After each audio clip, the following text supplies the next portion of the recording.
The Merchant of Venice by William Shakespeare. Act 5.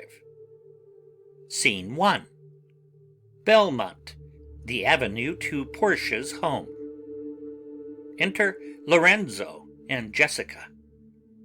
The moon shines bright in such a night as this, when the sweet wind did gently kiss the trees, and they did make no noise in such a night. Troilus, methinks, mounted the Trojan walls, and sighed his soul toward the Grecian tents where Cressid lay that night. In such a night did Thisbe fearfully o'ertrip the dew, and saw the lion's shadow ere himself, and ran dismayed away. In such a night stood Dido with a willow in her hand upon the wild sea banks, and waft her love to come again to Carthage. In such a night Medea gathered the enchanted herbs that did renew old Aeson. In such a night did Jessica steal from the wealthy Jew, and with an unthrift love did run from Venice as far as Belmont. In such a night did young Lorenzo swear he loved her well, stealing her soul with many vows of faith, and ne'er a true one. In such a night did pretty Jessica, like a little shrew, slander her love, and he forgave it her. I would outnight you, did nobody come. But hark, I hear the footing of a man. Enter Stefano. Who comes so fast in silence of the night? A friend. A friend? What friend? Your name, I pray you, friend? Stefano is my name, and I bring word my mistress will before the break of day be here at Belmont. She doth stray about by holy crosses, where she kneels and prays for happy wedlock hours. Who comes with her? None but a holy hermit and her maid. I pray you, is my master yet returned? He is not, nor we have not heard from him. But go we in, I pray thee, Jessica, and ceremoniously let us prepare some welcome for the mistress of the house. Enter Launcelot. Sola, sola, wo ha ho, sola, sola. Who calls? Sola, did you see Master Lorenzo? Master Lorenzo, sola, sola. Leave helloing, man, here. Sola, where? Here. Tell him there's a post come from my master with his horn full of good news. My master will be here ere morning. Exit. Sweet soul, let's in, and there expect their coming. And yet, no matter, why should we go in? My friend Stefano, signify, I pray you, within the house your mistress is at hand, and bring your music forth into the air. Exit Stefano. How sweet the moonlight sleeps upon this bank! Here we will sit and let the sounds of music creep in our ears, soft stillness, and the night become the touches of sweet harmony. Sit, Jessica, look how the floor of heaven is thick inlaid with patines of bright gold. There's not the smallest orb which thou behold'st but in his motion like an angel sings, still quirring to the young-eyed cherubims. Such harmony is in immortal souls. But whilst this muddy vesture of decay doth grossly close it in, we cannot hear it. Enter musicians. Come ho, and wake Diana with a hymn. With sweetness touches pierce your mistress's ear, and draw her home with music. Music. I am never merry when I hear sweet music. The reason is your spirits are attentive, for do not note a wild and wanton herd, or race of youthful and unhandled colts, fetching mad bounds, bellowing and neighing loud, which is the hot condition of their blood. If they but hear perchance a trumpet sound, or any air of music touch their ears, you shall perceive them make a mutual stand, their savage eyes turned to a modest gaze by the sweet power of music. Therefore the poet did feign that Orpheus drew trees, stones, and floods, since not so stockish, hard, and full of rage, but music for the time doth change his nature. The man that hath no music in himself, nor is not moved with concord of sweet sounds, is fit for treasons, stratagems, and spoils. The motions of his spirit are dull as night, and his affections dark as Erebus. Let no such man be trusted. Mark the music. Enter Portia and Nerissa at a distance. That light we see is burning in my hall. How far that little candle throws his beams. So shines a good deed in a naughty world. When the moon shone, we did not see the candle. So doth the greater glory dim the less. A substitute shines brightly as a king until a king be by, and then his state empties itself, as doth an inland brook into the main of waters. Music, hark! It is your music, madame, of the house. Nothing is good, I see, without respect. Methinks it sounds much sweeter than by day. Silence bestows that virtue on it, madame. The crow doth sing as sweetly as the lark when neither is attended. And I think the nightingale, if she should sing by day when every goose is cackling, would be thought no better a musician than the wren. How many things by season seasoned are, to their right praise and true perfection. Peace, ho! The moon sleeps with Endymion, and would not be awaked. Music ceases. That is the voice, or I am such deceived, of Portia. He knows me as the blind man knows the cuckoo by the bad voice. Dear lady, welcome home. We have been praying for our husband's welfare, which speed we hope the better for our words. Are they returned? Madam, they are not yet, but there is come a messenger before, to signify their coming. Go in, Nerissa. Give order to my servants that they take no note at all of our being absent hence, nor you, Lorenzo, Jessica, nor you. A tucket sounds. Your husband is at hand. I hear his trumpet. We are no tell-tales, madam, fear you not. This night, methinks, is but the daylight sick. It looks a little paler. 'Tis a day such as the day is when the sun is hid. Enter Bassanio, Antonio, Gratiano, and their followers. We should hold day with the Antipodes if you would walk in absence of the sun.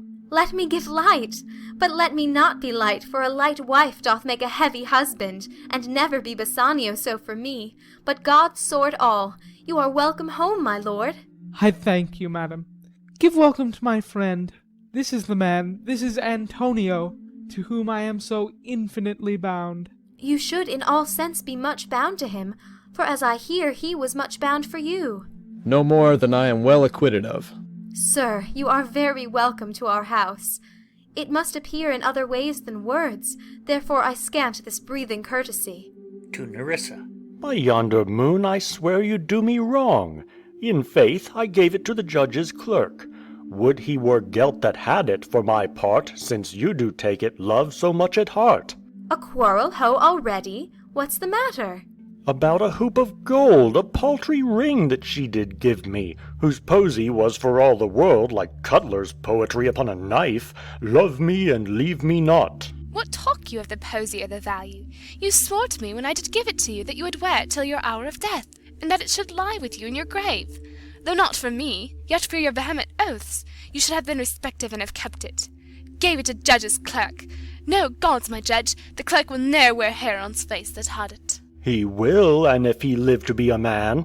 Ay, if a woman lived to be a man. Now, by this hand, I gave it to a youth, a kind of boy, a little scrubbed boy no higher than thyself, the judge's clerk, a prating boy that begged it as a fee. I could not for my heart deny it him. You were to blame, I must be plain with you, to part so slightly with your wife's first gift.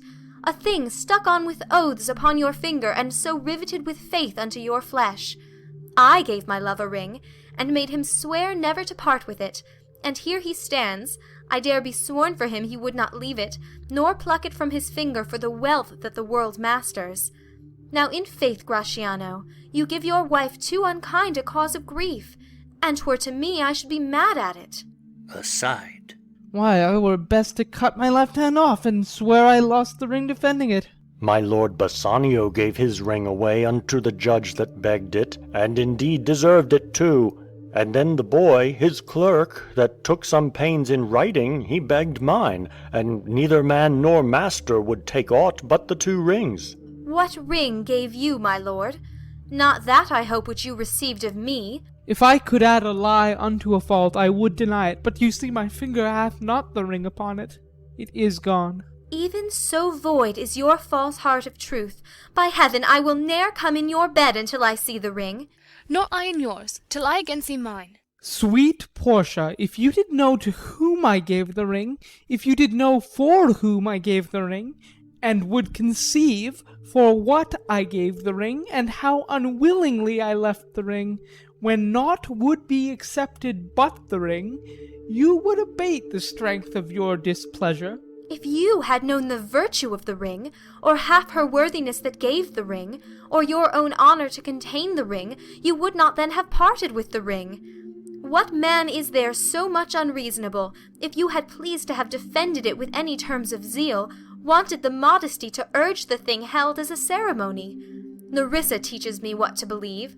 I'll die for it, but some woman had the ring. No, by my honour, madam, by my soul, no woman had it, but a civil doctor, which did refuse 3,000 ducats of me, and begged the ring. The which I did deny him, and suffered him to go displeased away, even he that had held the life of my dear friend. What should I say, sweet lady? I was enforced to send it after him.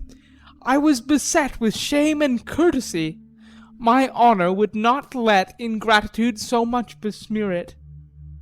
Pardon me, good lady, for by these blessed candles of the night, had you been there, I think you would have begged the ring of me to give the worthy doctor. Let not that doctor e'er come near my house, since he hath got the jewel that I loved, and that which you did swear to keep from me.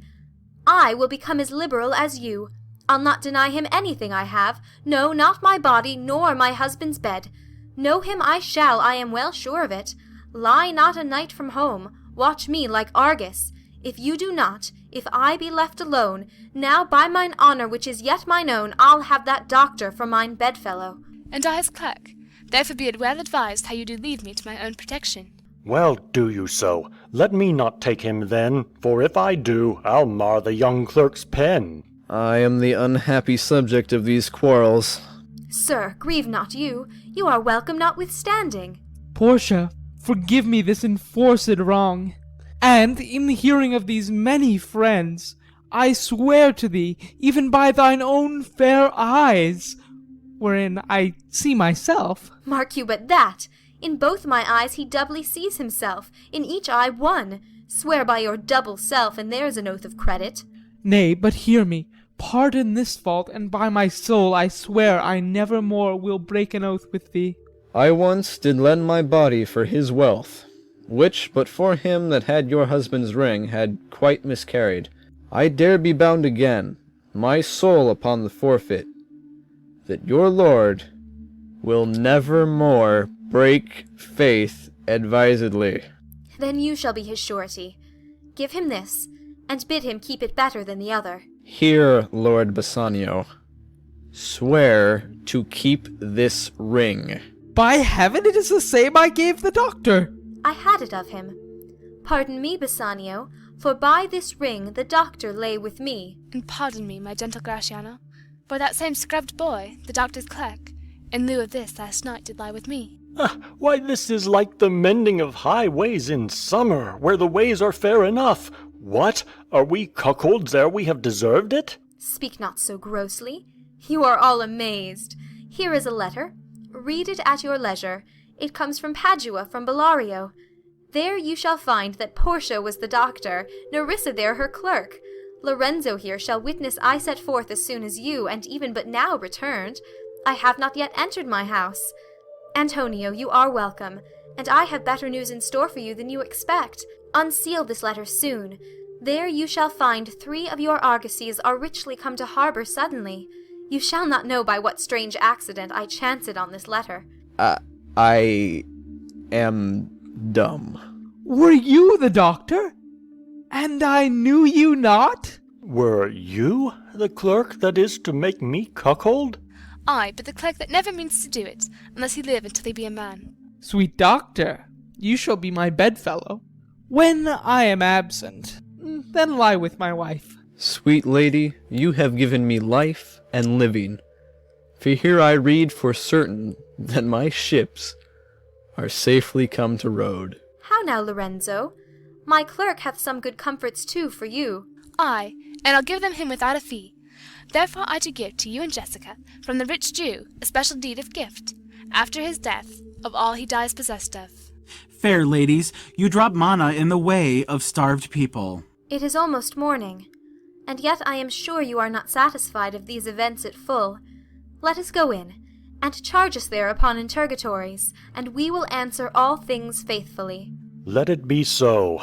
The first interrogatory that my Nerissa shall be sworn on is, where till the next night she had rather stay, or go to bed now, being 2 hours to day. But were the day come, I should wish it dark, till I were couching with the doctor's clerk. Well, while I live, I'll fear no other thing so sore as keeping safe Nerissa's ring. Exeunt.